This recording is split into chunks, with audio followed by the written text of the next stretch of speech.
Les listes en Python. Alors voici une liste en Python. Une liste en Python, c'est un ensemble ordonné d'objets. Ici, j'ai l'objet texte iris, puis l'objet marguerite, agapante, rose. J'ai donc 4 textes dans ma liste. J'indique que c'est une liste en mettant un crochet ouvert au départ, puis un crochet fermé à la fin.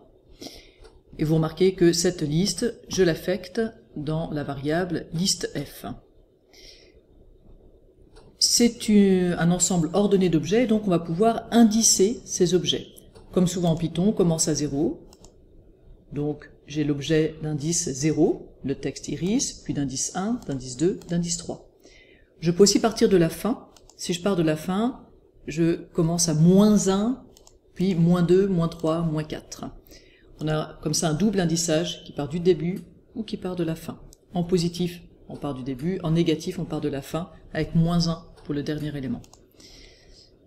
Qu'est-ce qui se passe par exemple si je mets le nom de ma variable, donc le nom de ma liste, liste f, crochet 2, eh bien ça veut dire que je veux récupérer l'élément d'indice 2. Alors attention, ça ne veut pas dire le deuxième élément, ça veut bien dire l'élément d'indice 2. Donc ici, l'élément d'indice 2, c'est agapante.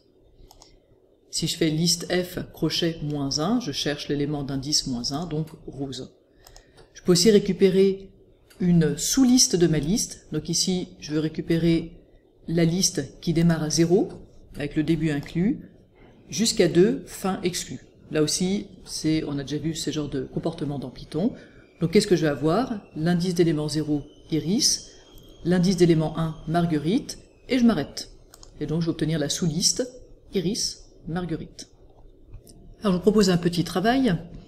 Voici une liste de fleurs, liste F, qui comprend les textes iris, marguerite, agapante, rose, ces 4 textes. Qu'est-ce qui va se passer si je fais print liste F entre crochets -3, 2 points, -1? Je vous laisse mettre pause, y réfléchir. Encore mieux, vous pouvez taper ça dans un éditeur Python pour faire effectivement tourner ce programme. Alors on va regarder ensemble et on va le lancer en débugage juste pour que vous vous rendiez compte qu'on peut voir vraiment l'objet liste et que dans la plupart des débuggers, vous avez l'indice de l'objet qui peut être visible. Donc ici, je veux de -3 à -1. Alors là, on a les index positifs, donc il faut partir de -1, -2, -3. -3, c'est marguerite. Puis on aura celui d'indice -2, c'est agapante. Et je m'arrête avant la fin. Donc on aura juste marguerite, agapante. On va regarder maintenant comment on peut manipuler des listes, donc les modifier, notamment alors, on peut modifier par exemple un élément à un certain indice.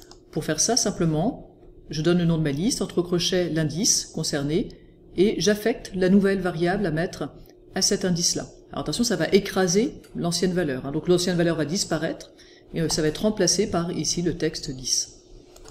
Je peux ajouter un élément à la fin. Là, il y a 2 manières de faire. Soit je prends ma liste, et je fais .append, et puis j'ajoute ce que je veux, donc ici le texte bleuet, donc ça va venir se rajouter à la fin de ma liste, je vais avoir un nouvel élément, bleuet. Ou bien je peux utiliser l'opérateur plus. Donc attention, je prends ma liste, je rajoute une autre liste, la liste qui contient les mots Jacinthe et Lila, et donc j'obtiens en faisant tout ça une nouvelle liste. Si je veux modifier ma première liste, il faut que je la réaffecte dans ma première liste. Donc attention ici, avec ce .append, on modifie bien la liste, on travaille sur la liste, on la modifie. Ici, on fabrique une nouvelle liste. On peut insérer un élément dans un endroit, donc pas modifier l'élément qui a l'indice i, mais insérer quelque chose. Pour ça, on va simplement utiliser le insert, comme son nom l'indique.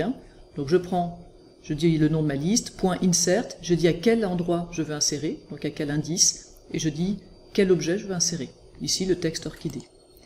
Et enfin, on peut retirer un élément qui est à l'indice i ou -i, et pour ça, on va utiliser la fonction pop. Donc je prends ma liste, .pop, et je dis à quel indice je veux retirer quelque chose.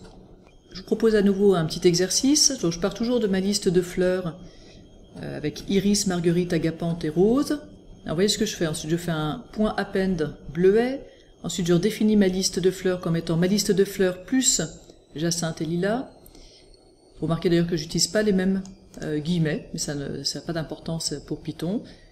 Je fais un insert 3 orchidées et un pop 2. Question, qu'est-ce qui va se passer si maintenant j'imprime ma liste de fleurs? Alors je laisse y réfléchir, mettre pause, essayer d'imaginer ce qui se passe à chaque étape, et on va ensemble lancer en débugage pour bien voir à chaque étape comment la liste est transformée. Donc on y va, ma liste contient au départ iris, marguerite, agapanthe, rose. Après la première étape, on a rajouté bleuet à la fin. On refabrique la liste en reprenant tout ça et on ajoute jacinthe et orchidée, et jacinthe et lilas, pardon. Alors, hop, voilà, on peut réafficher. Ensuite, on insère au troisième, à l'indice 3, on insère orchidée, donc ça va venir se mettre entre agapanthe et rose. Enfin, on fait un pop 2, donc on élimine ici agapanthe, et donc marguerite va être suivie d'orchidée. Et on affiche. On peut obtenir un certain nombre d'informations sur les listes. Une des choses les plus basiques, c'est d'obtenir la longueur de la liste. Pour ça, on utilise la fonction length, qui s'écrit len, mais ça veut dire c'est une abréviation de length en anglais. Et en argument, on lui donne la liste. On peut vérifier si un objet appartient ou non à une liste en utilisant le mot-clé in.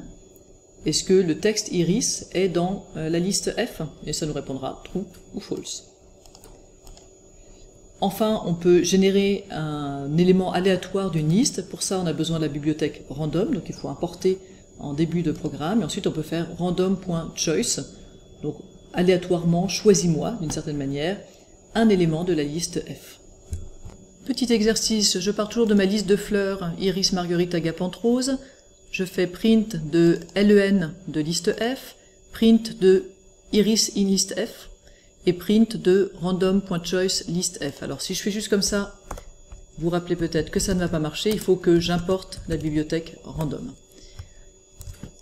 Donc qu'est-ce qui va se passer? Mettez pause, essayez d'imaginer ce qui va être affiché, et là on va exécuter le programme sans débugger, directement d'un coup.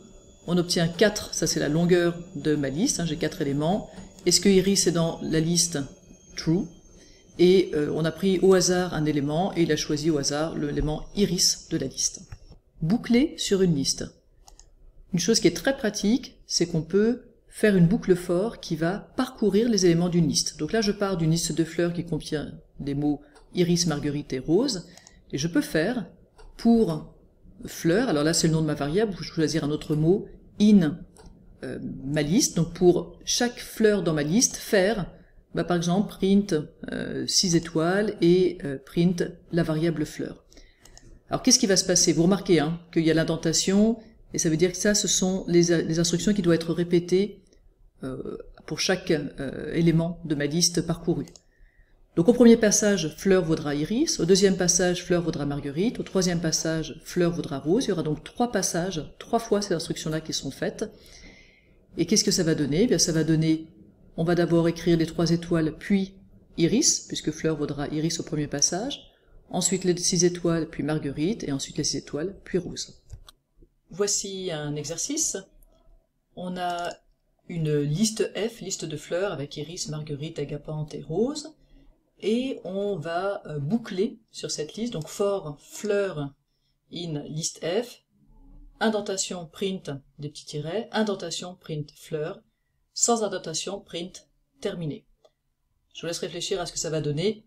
Mettez pause.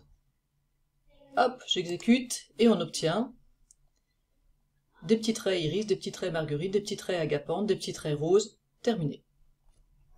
On a travaillé pour l'instant uniquement sur des listes qui contenaient du texte, qui contenaient donc plusieurs textes. En fait, on peut avoir d'autres choses que du texte dans une liste, on peut avoir en fait tous les types d'objets qu'on veut, et on peut notamment avoir des listes numériques. Ici, dans cette liste, j'ai l'entier 5, le float 3.5, l'entier 6, l'entier 4. Ça pourrait être par exemple une liste de notes. Et dans ce cas-là, on peut faire un traitement numérique quand on a des listes avec que des nombres. On peut par exemple trouver le min, ou le max, ou sum, c'est sommer tous ces éléments. On peut ordonner la liste. Donc si on fait le nom de la liste .sort, notre liste va être réordonnée. On peut aussi calculer certains éléments statistiques avec le module statistique. Ici par exemple, min, c'est la moyenne. Et pour info, on peut aussi fabriquer une liste numérique, une liste à partir de la fonction range. Donc si je prends un range, par exemple 2, 12, 2, donc début à 2, fin à 12, 12 exclus, avec un pas de 2, je fabrique la liste, si je fais liste de ce range, la liste 2, 4, 6, 8, 10. Ce que je vous avais dit, c'est que le range, c'est pas une liste en soi, ça s'appelle un itérateur, mais on peut fabriquer une liste à partir d'un itérateur en faisant ça.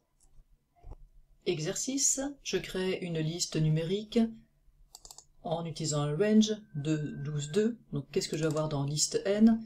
Ensuite je vais afficher la moyenne de la liste, et là vous devez vous dire mais il manque un import. Effectivement il manque l'import de statistics. J'imprime ensuite le min de la liste, le max de la liste et la somme de la liste. Donc réfléchissez à ce que ça va donner. Ensuite je crée une deuxième liste numérique, liste n2, avec les nombres 5, 1, 2, 4. Je fais un sort dessus, rappelez-vous ce que ça fait, et j'imprime cette liste. Alors, je vous laisse faire pause, réfléchir à ce qu'il devrait y avoir en sortie, et je lance. On a donc 6, c'est la moyenne, puis 2, c'est le min, le max et la somme, on ne les a pas printés, donc il ne se passe rien de spécial, et ensuite on a cette liste 5, 1, 2 qui a été réordonnée, et on l'a fait afficher, donc 1, 2, 4, 5. Je termine avec les fonctions split et join, qui permettent respectivement de passer d'une liste à un texte, ça c'est le join, donc je vais dire rejoins tous les éléments de cette liste en les séparant avec deux petits traits, ça va donner un texte, donc je vais avoir à partir de la liste iris, rose, lys, je vais avoir un texte iris, rose, lys, et le contraire c'est split, qui peut être très pratique. Si vous avez le texte iris, rose, lys, je peux le splitter. Je dis le délimiteur c'est des espaces, donc chaque fois que tu vois un espace, tu considères que c'est un nouvel élément de la liste. Et donc ça va me donner la liste iris, rose, lys.